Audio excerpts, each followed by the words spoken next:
Hello, and welcome to another episode of The Hump with Katie. I'm your host, Katiethiroux, and I've got another incredible episode for you today with the bassist, Phoebe Russell. If you're new to The Hump, this is a series where I interview some of the world's most fantastic artists and musicians and find out why are they so amazing, how did it all happen, and ultimately, what can we learn from their journey? We've already had some fantastic guests like Larry Grenadier, Derek Hodge, Christian McBride, Rufus Reed, Justin Coughlin, and so many others. You can listen to all these episodes and more on Apple Podcasts, Spotify, and you can go watch them on YouTube. So go subscribe, download, leave a comment, and let me know who you want to hear from next. Before I bring you today's amazing episode, I'd love to thank our sponsors. And first up, we have the clothing company, Jams World. You guys, I absolutely love Jams World. I'm wearing a Jams World right now, of course. And the reason why I love it is because the fabric is made from 100% spun crushed rayon, and it keeps me cool and comfortable. They've been making clothing in Honolulu, Hawaii since 1964. And the artwork is so unique. It's screen printed right onto the fabric, and it looks like a piece of art.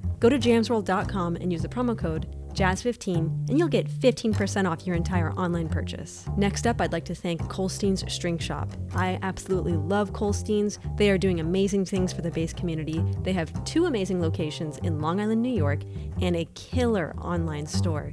Go to colstein.com and use the promo code KD10 and you'll get 10% off your entire purchase.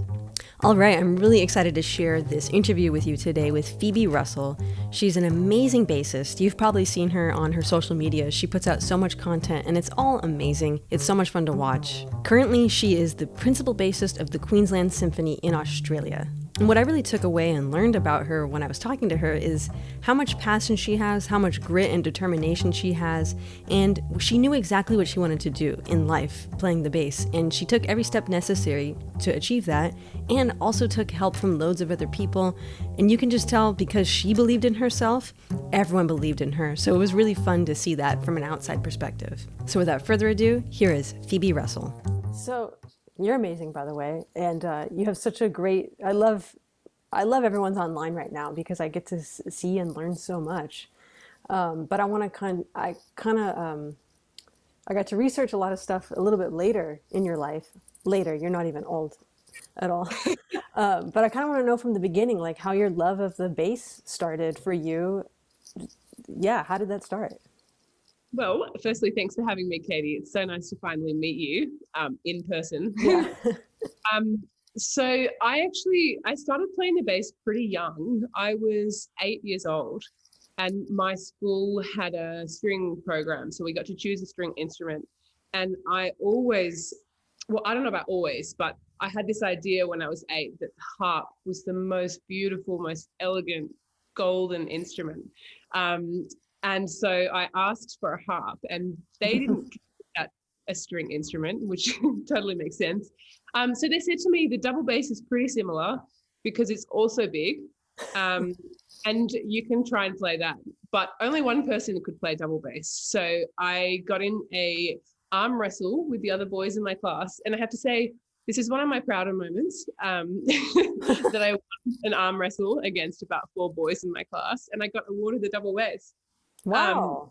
I've never heard that side. I've never heard that story before from anybody.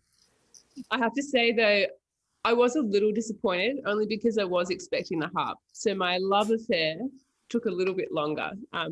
Took a couple of years until I really fell for the instrument. But I mean, I'm definitely not looking back now. So Yeah. And you know what, like I have a couple of friends in Australia, but not, you grew up in Melbourne, right? Yeah. Excuse me, Melbourne. No. Yeah. But to me, it seems like it's so far away from everything, but in that way, everything's very, I don't know, is it homogenized or close? Like for me, I grew up 30 miles outside of Los Angeles, and I felt like I was so far away from everything. I mean, I think that's one of the reasons why a lot of young Australian musicians go overseas to Europe or America to study. But look, it is very far away from everything. But to me, that's kind of the charm and the beauty of Australia. I mean, I think I fell in love with Australia more after I moved overseas because I realized that we have this really special kind of lifestyle and way of living and community here in Australia. And I would have to say one of the best things about living in Australia is the lifestyle. It's pretty great. Yes, I I'm so ready for it, Phoebe. You have to come visit. I'm Yeah. jealous. So when you're 8 years old, that's actually the same. I started playing bass when I was 8 too, and it was a very magical moment. So did you love to practice, or was it just like there's this big thing? Like, what was that like for you? Look, I'm going to be honest. I didn't love to practice. And it took me a while. I played piano though, so I loved music, and I was Mhm. practicing piano a lot when I was in junior school, and that was the instrument that I took the most seriously. But with double bass, it took a little bit of time. I think it was mainly the fact that I was expecting the harp, Yeah. and I was like, "What is this?" But I had an awesome teacher when I got to grade 6, and I think that was the moment. I think that's something that's really important. And that was the moment that I really fell in love with the instrument, because I had this amazing woman who was really supportive of me and was a lot of fun as well. Hmm. So, did you ever get to touch a harp? I did actually, one of my friends is a harpist. I tell her I actually really like her, but it's all about the harp. And we did a harp and double bass recital together in the Berlin Philharmonic. They Wow. had a lunchtime concert series. And so for me, that was a pretty cool moment, because I got to kind of live my dream of playing next Yeah. and playing in the Berlin Philharmonic. Yeah, that's incredible. Harp is still such a mystery to me, with the pedals and all of that. Yeah. They get major props, harpists. Yeah. So, okay, so then you got a good teacher, and then you kind of liked, I just want to get, you're a virtuoso now. So I want to get to when did you start like, okay, I like practicing. I like the bass. Well, I think I took it seriously when I got to the end of grade 6 and I applied for a scholarship to the grammar school in my city. And I really didn't expect to get it, but I ended up getting a full scholarship on bass, and I'd applied on bass and piano. So that was the moment where I thought, oh, I better really start taking this seriously. Um, and then maybe the next level for me was when I got the opportunity to go to Gary Karr camp when I was 15. Hmm. And lead up to that, I suddenly realized, oh, I should learn how to play scales. I should really be dedicated. I should make a practice plan, and I should, like work on all these things that I knew that I should have been working on. And that really kind of propelled me to take bass very seriously as a career option. Hmm. And did you have other kids your age that were like just as serious as you were? I did actually. I was in a generation in Melbourne of the Melbourne Youth Orchestra system, and there were like 3 or 4 other bass players at that same time that have ended up getting jobs in Australian orchestras. And we had a really nice network together. And yeah, it's kind of crazy, because in Australia, we only have 7 orchestras. So it's a very small amount of musicians. That's like, I guess, less than 60 bass players. And Wow. all of us ended up getting jobs in the orchestras. So I was at a time where I had a lot of inspirational musicians around me. That's amazing percentage. When you think about it that way. I've never tried to round up how many orchestras there are in the States and how many bass positions there are, but yeah, like 60 positions in the whole country. It's not many, yeah. No, no. And then you think about open harp positions and it's probably like 12. So I made a good decision. Well, it wasn't my choice, but Yeah, luckily. yeah. And did I read this correctly that you dropped out of school to pursue studying bass? Yeah, so when I was in grade 11, I made the decision that I really wanted to take bass seriously. And because I was on a full scholarship that was also academic alongside bass, I had to get an A average in every subject. And it just started to get really stressful, and I spent a lot more time studying than I was practicing. So I just made a decision that I wanted to stop school and focus on double bass. And my parents let me have a trial week. So they said, you can be home for the week and you can show us what you're going to do. you can get a tutor, and they made me make up my schedule for the day and made me kind of show them that I was going to take it seriously and that I had plans and goals in place. And they were really supportive, because I think that's a pretty scary thing for a parent, especially when their child is in a very good school. And then I ended up getting into the Australian National Academy of Music for the following year. So it was really only a few months where I didn't have an institution until I started at the academy and went into a performance program. Okay, so you didn't like drop out of school. You still took like your regular courses.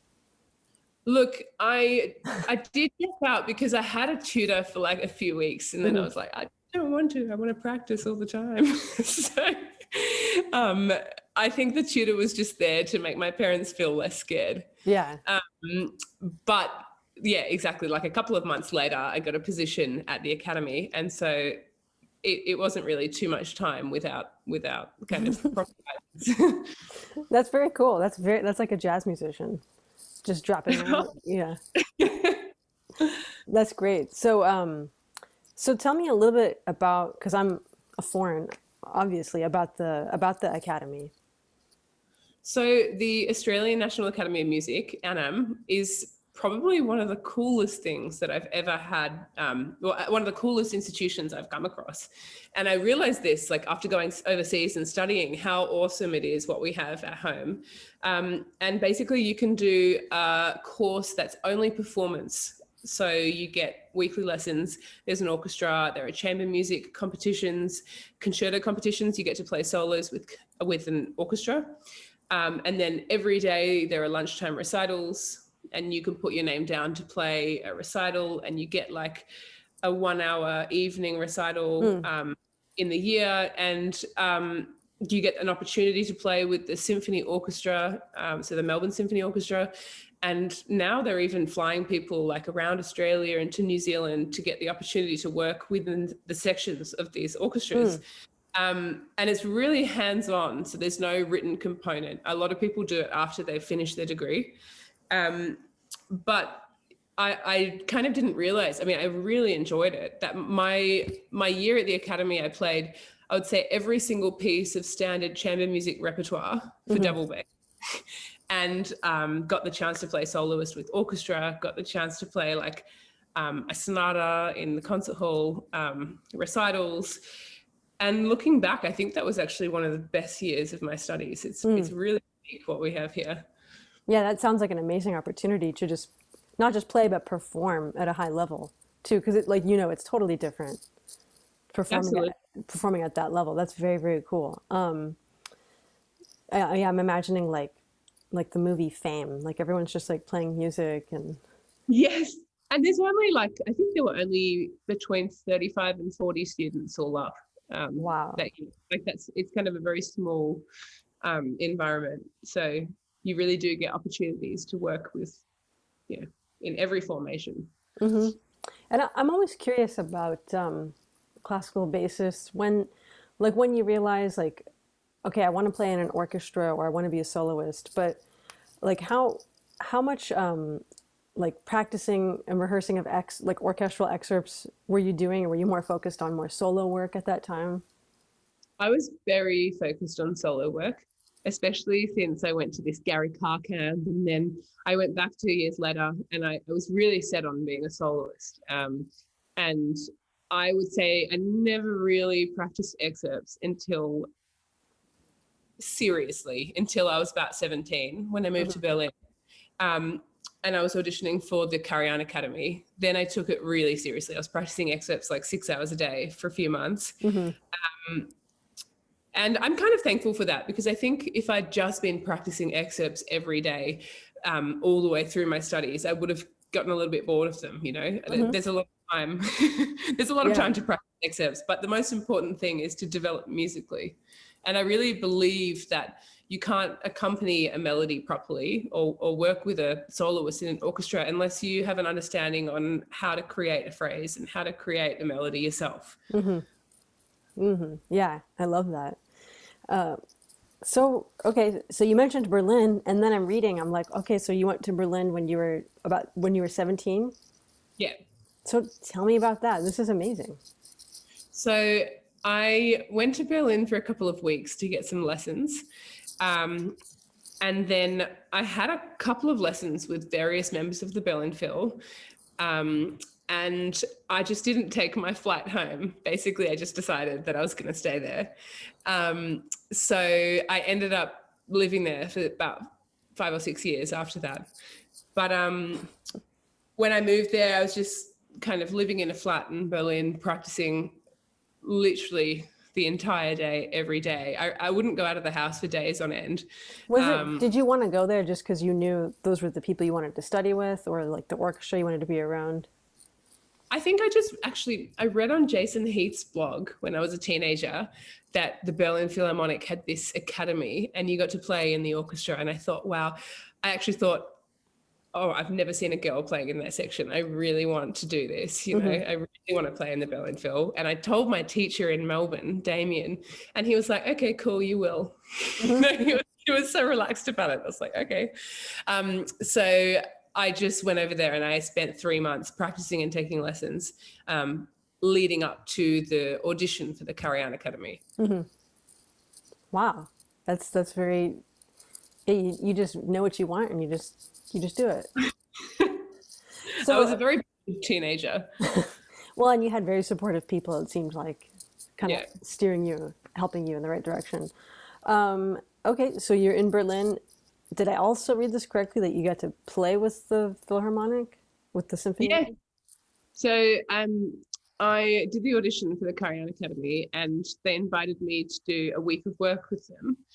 And that week was so awesome. And then a couple of months later, I ended up starting in the academy. So for the following few years, I played as a part of the section and had lessons with members of the orchestra. It was amazing. It was like all my dreams coming true.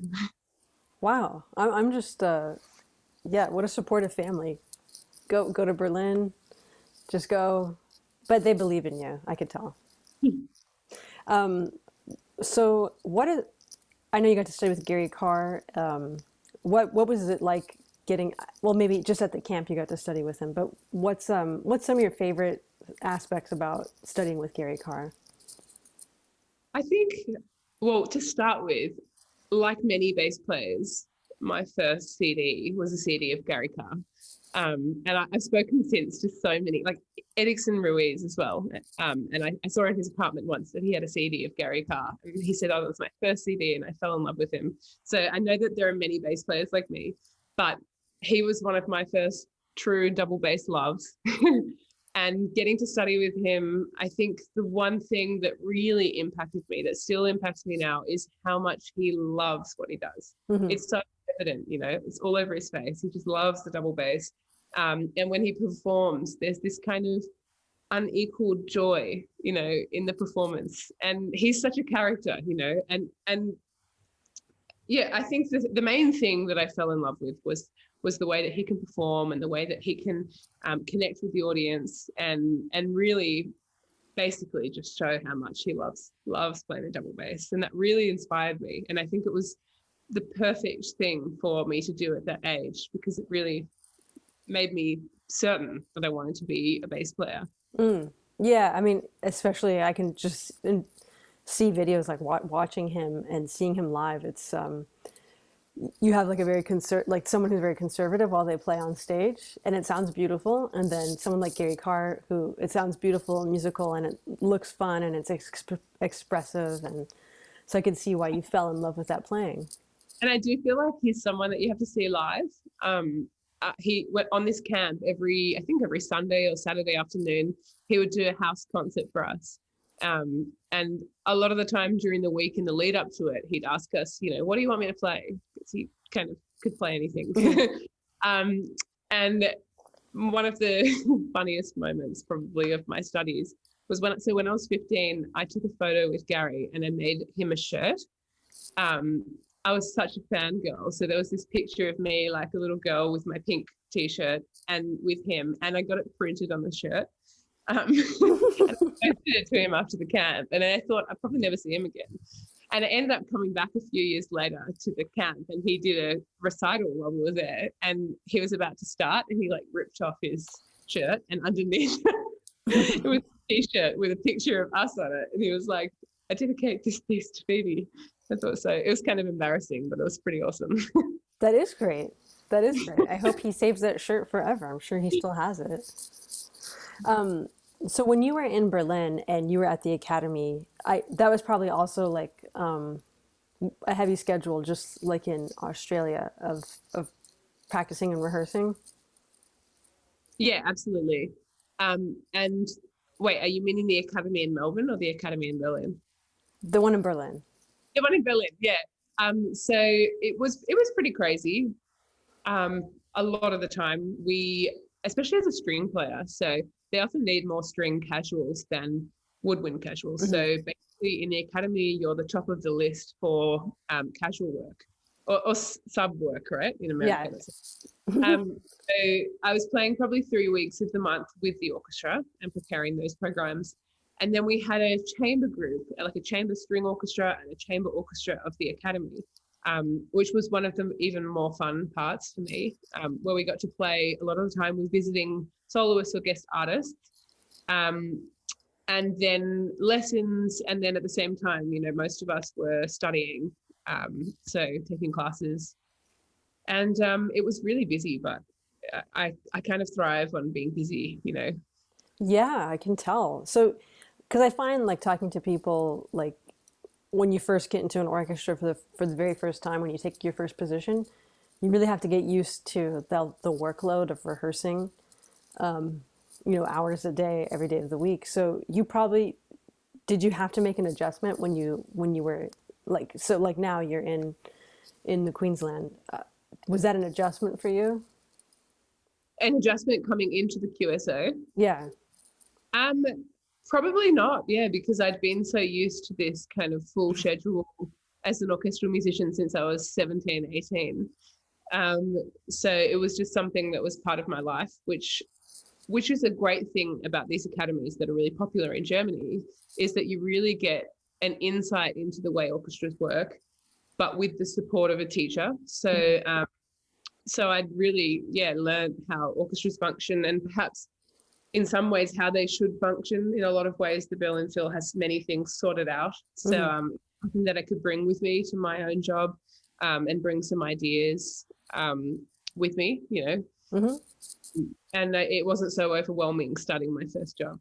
Yeah, and while you were in Berlin, were you like excited to take auditions for other orchestras? Were you just focusing on being in Berlin?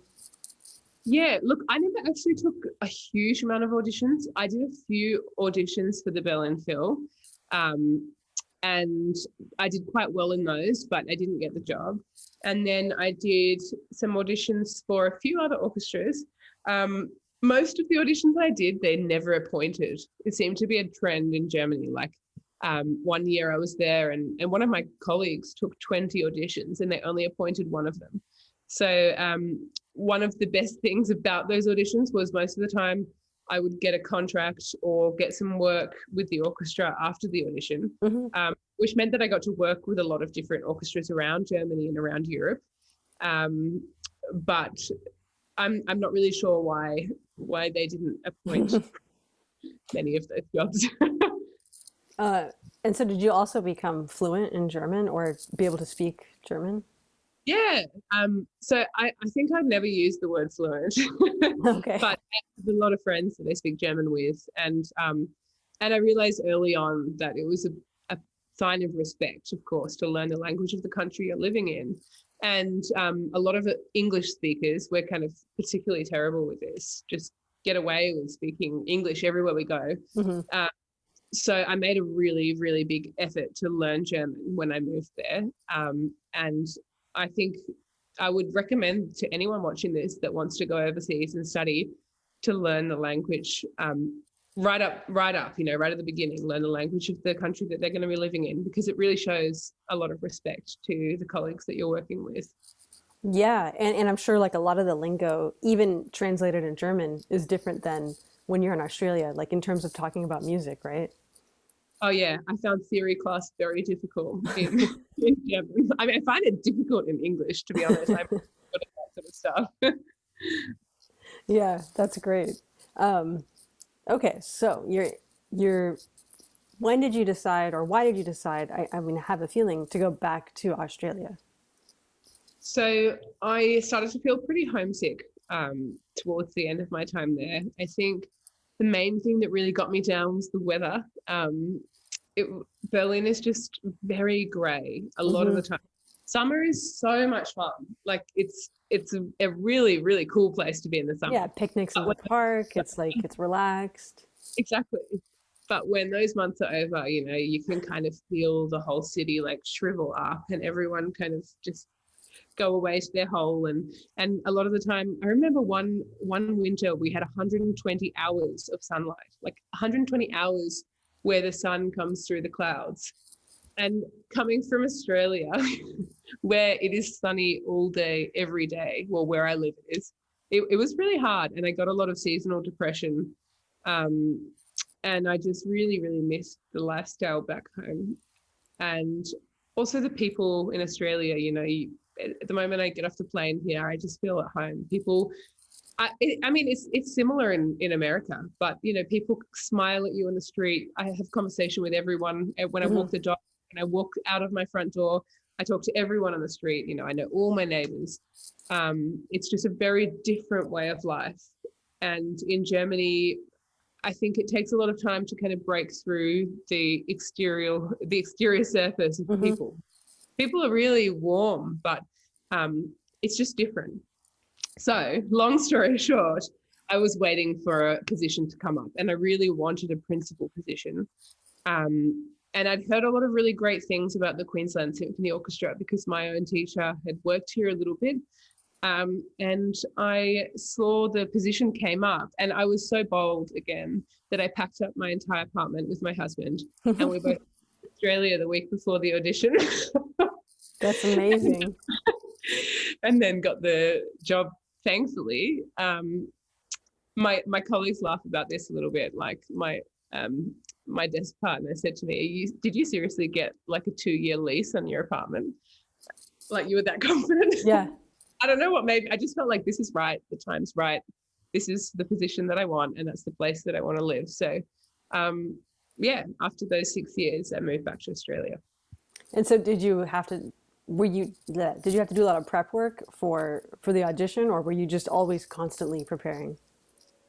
I was kind of always constantly prepared. You know, it was standard repertoire, a concerto excerpts.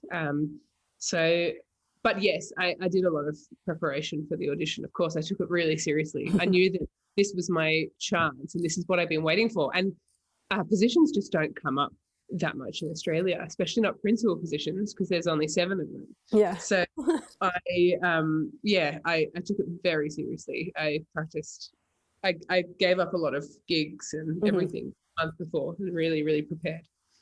So I'm assuming did you get married while you were in Berlin? Yes, I got married in my last year, but we actually did the wedding in Australia. We came back to Melbourne and got married at home. Well, at home for me. Yeah, good choice. Yeah. Yeah. And how do you travel with your bass? Like how back then? So I do a lot of travel with my bass. It's kind of always been a part of my, you know, music making. So I just invested in a really good hard case that's light to make sure it stays under 32 kilos or 30 kilos. I have a carbon fiber case. It was very expensive actually, but it's really, really worthwhile. And even pre-COVID, of course, when I moved to Australia, I was traveling with my bass overseas several times a year. And it was no problem as long as I kept the weight under 30 kilos. So I just check it in under the plane and pick it up on the other end. Has it always been safe every time? No. So generally, there are certain airlines that I know that I can pretty much trust, you know, touch wood. But I did have one bad experience in America. Sorry. No, it's true. I've had no problems in Europe, Australia. I fly mainly between Europe and Australia and around those two continents. But I had a flight from Philly to LA, and I was going there to get lessons with Peter Lloyd, and I was like 16 years old, and I arrived and I opened the bass in my lesson, and the whole neck had broken off and it was completely in bits. Luckily it was repaired, but that's probably the worst and only horror story I've had so far. That's terrible. Yeah. Yeah. I live in Los Angeles, so I hope it wasn't them, but I can almost guarantee it was them. Sorry. I actually saw, so I went to pick up my bass from the checked luggage, and I actually saw it like coming down a chute head first. They just like threw it down. So I'm sorry. Yeah, it was them. Yeah. I've learned to like to make friends with the people checking the luggage. You know, tip them really well. Not like they need to be tipped to do a good job, but I want to make sure that they take care of everything. Absolutely, yeah. And I've written all over my trunk like which side goes up, and it doesn't really matter, but that's okay. That's another story. Yeah, you got to do what you got to do. Yeah. So I also read, and I know because I can see it, but when you got the principal bass position, that you also it came with a bass. Oh yeah, that's true. I mean, look, it's not my bass. I know. But I have an amazing predecessor, John Barden. He had the job before me, and he has this incredible, huge orchestral bass with a lion's head. And he just left it for me to use. Basically, I don't know for how long, but I've been using it since I got the job, and it's this amazing old German bass with a huge bottom end. It's not the easiest bass to play, but very rewarding for playing orchestral repertoire. Yeah, you know, that's a very cool thing to happen. Like you get the principal position and you get to play a really, really awesome instrument. Yeah, I'm very lucky. How have you and the orchestra, or you first, been dealing during quarantine, during COVID? Well, I feel almost guilty talking about this because I would have to say Brisbane is one of the cities that has been least affected by COVID. At the beginning, of course, we did the lockdown. In Australia, we did a lockdown right at the beginning. As soon as it started to spread, we did a really hard lockdown. I think it was probably like 6 weeks or 2 months here. And then that was hard. I think everyone found that hard, especially at the beginning when we just didn't really understand. And it's not something that had really happened before in our lifetimes. But we kind of moved to online work, which was also hard. You know, it's something that's we talk about so much right now, but I feel like we're going to look back on this time in a few decades and realize how crazy it was. But our orchestra actually started this really cool series called Musicians Over the Fence. And I live in West End, which is a suburb like 1 or 2 kilometres from the city. It's inner city. So I have a lot of musical colleagues that live nearby. And we started doing duets over the garden fence. And that was really nice because obviously we had like 2 meters of distance and we didn't touch each other or get close to each other, but we rehearsed over the garden fence, and a lot of people came out of their homes and kind of watched from their front gardens. And that was a really successful series that kind of kept a lot of us going, because for me, I'm one of those people that either need to be really busy or I'm a complete and utter mess. So I wasn't practicing. I was just like eating ice cream in bed and sleeping a lot and eating. So that was something that really helped. And then we did a lot of online teaching for like regional students, for school ensembles in Indigenous communities, and the orchestra did a really great job of continuing to support us and continuing to keep us busy so that we didn't completely fall to bits. And is the orchestra back now? Yeah, so we had those 2 months off, and then I think it was about in September where we went back to our normal programming. Yeah. And we're at full capacity audience, no masks. Full orchestra concerts, absolutely normal for us here. However, we can't travel overseas, and we have to quarantine if we do. So we're kind of living in a bubble over here where we can perform as much as we like and do anything we want. Like, you'd be hard pressed to see someone wearing a face mask. I don't think I've seen one for a very long time.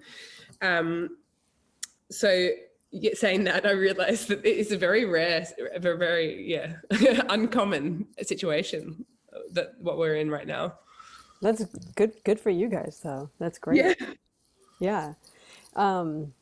So what do you, I mean, you have so much content online too. You're so, you just keep pumping out content. So do you like doing that?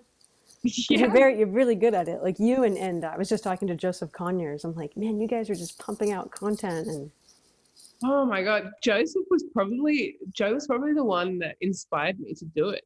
I probably started doing it more in COVID. Like, I'd done a couple of videos before that, but I just really like, obviously we all like sharing our music, and it gets kind of pointless playing on your own. And I'd followed Joe for a while, and I just really, really enjoy watching his content, especially his solo playing. He's just so expressive and amazing.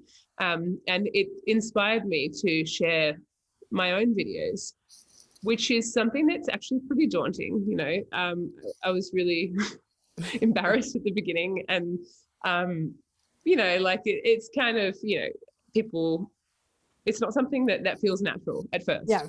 But I really enjoy doing it now, and I've got so much nice feedback from students and from colleagues and friends.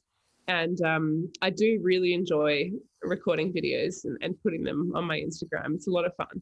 Well, it's fun for all of us. It's great. Oh, thank you. And I love too, you have, is it your edition of those Dragonetti waltzes that's out now? Yeah, so there's yeah, those are like all popular all of a sudden. I know. I'm currently, I'm about to record them. It's just suddenly been so busy here that I haven't gotten around to it. But I did an audition for String Virtuoso, and then they started this hashtag, the Dragonetti Challenge, which is so cool because these are pieces that I fell in love with during COVID because they don't need piano, and they're really uplifting, and the type of pieces that you can play for friends or family or in the garden or, you know, over the fence. And they're great for all levels, you know, they're great for kind of students, amateurs, professionals. And I'm surprised that they weren't more openly performed before. Yeah, I was like, oh, I think I can handle that. I want to try that. You totally, they're gorgeous. They're such nice pieces. Yeah. Well, I won't keep you on for too much longer. I just have, what do you do? What do you do for fun? I see that you have some dogs. What do you do other than music? Because I feel like you are like Joseph as well. Like, you guys have to work. Yeah, I do need to keep busy. But for fun, my dog is my true love. And my husband, of course. But we both love him so much. We're absolutely dog obsessed. And one of the reasons that we wanted to come to Australia was because we wanted to have a dog. And we're already planning for our second dog. But my dog Robin is a big part of our lives. You know, I get up every morning, we do a really long walk along the river, an evening walk, and he comes with me everywhere. He's my little companion. But besides from him, you know, I really like doing Pilates and you know, this is always a really confronting question. I don't know how other musicians find it, but when someone's like, what's your hobby? Do you find that? And you're like suddenly thinking, am I interesting actually? Yeah. Do I actually do anything other than play the bass? Well, it's funny because like I have no problem like doing absolutely nothing. Really? Like, yeah, just like chilling. Because I'll work, and then I'm just gonna sit down with the door open and just do nothing. To be perfectly honest, I cannot. I'm learning. You know, when COVID first happened, I was actually going through a really difficult time in my life, away from a bass, and I was struggling a little bit with some depression, and I actually went to a counselor for the first time online. I went on a Zoom session because I was really struggling just being suddenly in my home and with nothing to do. And she said to me, it seems like you have no idea how to sit in silence for a minute. Like you have no idea how to do nothing. And I think it's a real, it's an amazing talent to be able to just sit down and be peaceful with yourself. And it's something that I'm really working on. I think that's really important to just, like she put it, just potter around in your garden. Yeah. Not feel like you have to do something. So that's something that I am working on. And I really don't think it's that simple, but I do love to keep busy. And thankfully I love what I do. But I'd say like a huge portion of my life is music. And my husband is a bass player as well and a bass teacher. And a lot of the things we talk about are music related. He's composing, we'll talk about that, or we both teach. Sometimes we share the same students. So at home, over dinner, we're talking about our students' progress. And yeah. It's a very bass orientated life, but I wouldn't change it for anything. Oh yeah, that's very cool. I'll come to Australia and I'll teach you how to relax. I like that. I love that you're going to come all the way to Australia to teach me how to relax in the most laid back country in the world. Yeah, but I got you covered. Thank you. I feel like I had one more thing I was going to ask you, but that's okay. Oh wait, yeah. I think we talked about this for a second. Are you vegan as well, or you like to eat vegan? That's right. You're vegan as well, aren't you? Yeah, there's a lot of vegan bass players. Speaking of Joe, he's also a vegan. Yeah. Yes, I am. And to add on to my hobbies, I totally panicked about hobbies. I do like to cook. See, I was trying to feed you that. I had a feeling. Yeah. I really enjoy. Actually, that's probably my downtime. That's the time when I can really relax. Is when I'm cooking dinner, and making a huge mess. My husband cleans and I cook. That's me too. Oh, really? Yeah. Well, I try to clean as I go, but I will not do the dishes. I hate doing dishes. Oh, I know, it's the worst, isn't it? Yeah. Are you a recipe person, or you just see a bunch of ingredients and you go for it? I'm probably less of a recipe person. Yeah, I definitely just go for it. But occasionally I like, actually, my favorite chef, her name's Shannon Martinez, and she's from Melbourne. She has these amazing books. I'm going to send you a link. And she does these really incredible recipes. And that's where I follow the recipes to a T. Like there are certain chefs that I love and I really like to create their foods.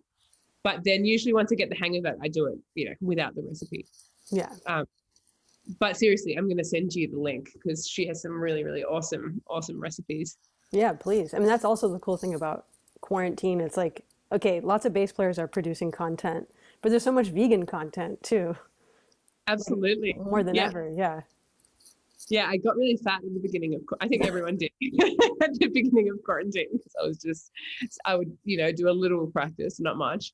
And then I would start cooking at like 4 o'clock and just make the most complicated recipes I could find. Yeah. And just while I went, it was great. Oh, and you just had a birthday as well. Happy late birthday. Oh, thank you. Yeah, I spent my birthday in bed with laryngitis. You can hear on my voice. But it really wasn't bad. I watched I binge watched Netflix and ate cake. So you got to relax. Forced relaxation, exactly. Mm-hmm. That's great. Well, Phoebe, I'm going to let you go now. We're going to do a part 2 at some point. This was a lot of fun to meet you and get like your origin story a little bit. Yeah, it's fascinating that it just seemed like you believe it in yourself, so everyone around you believed in you. And that's why you're where you are today. Oh, thanks, Katie. It's been so nice to talk to you. I've watched your videos and we follow each other on Instagram, so I feel like I know you, which is exactly one of the cool social media. Yeah. It just like we're having another chat. Exactly. I hope we can chat again in the future. Yeah, I mean, I'll be seeing you in Australia, so we can do a road trip to the beach. Yeah. You can teach me how to surf. Can you surf?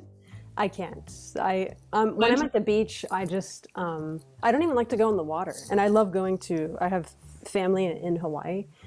I'll put my feet in the water, but it's too. I just like to relax on the sand. Okay. Well, I'll learn how to surf, and you can laugh at me. Yeah. I'll support you.